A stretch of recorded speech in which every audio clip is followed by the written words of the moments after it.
i el 0,25 és el que han pujat els pensionistes.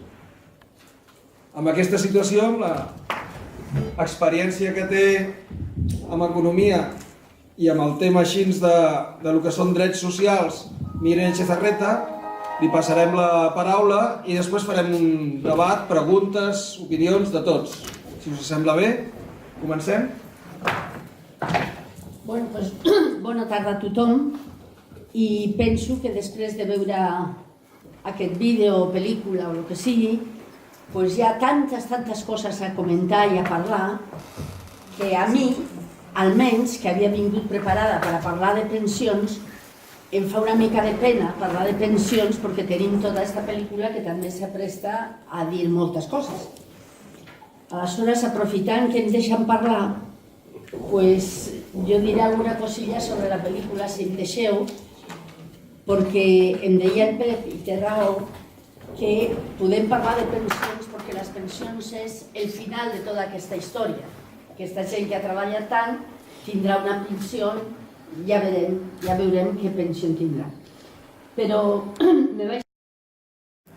I què passa? Que no rasquen bola. Si està decidint, jo de Telefònica, Comissions UGT, tenen el 15%, un 15% l'altre i el reste el BBU, de la comissió gestora que controla i decideix on t'inverteix. Es treuen 4 milions d'ingressos, els dos sindicats, per tindre aquest 15%, que és molt més que moltes quotes d'afiliats. I nosaltres ja no pintàvem res, l'important era el caix que es tenia per aquells ingressos. Allò permetia molts alliberats, permetia fer créixer l'estructura del sindicat. I això ho hem viscut a dintre.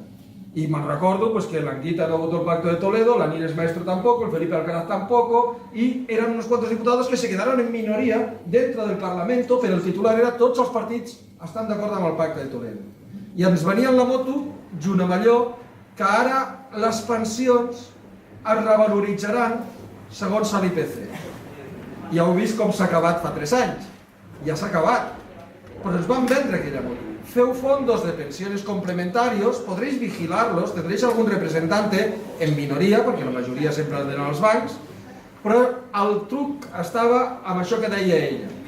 Els diners ja no estaven a la caixa forta del govern públic, diners de l'Estat, sinó que, com que era complementario, es posava en caixes del BBV, del Santander o la Caixa. I ells tenien diners, molts més, per moure per tot el món i tindre més beneficis. I què va passar? Que la llei que hi havia abans posava las pensiones estarán garantizadas por el Estado con todos sus bienes y propiedades. Y es va canviar después del Pacto de Toledo, las contributivas estarán garantizadas por las cotizaciones y las no contributivas por los impuestos.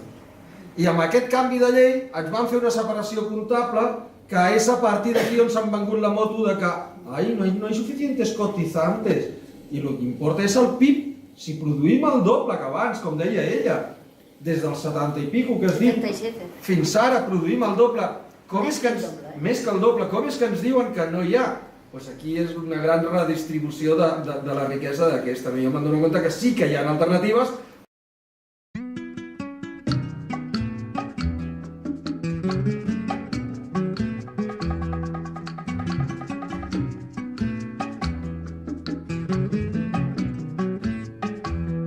Yo canto porque el presente no es de pena ni es de llanto, por eso es que cuando canto, canto lo que el pueblo siente.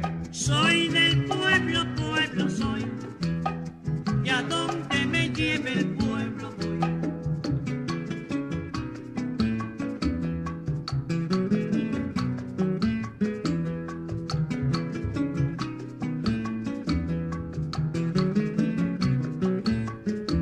Como cantar es mi oficio, yo canto el esfuerzo duro de construir el futuro con alegre sacrificio.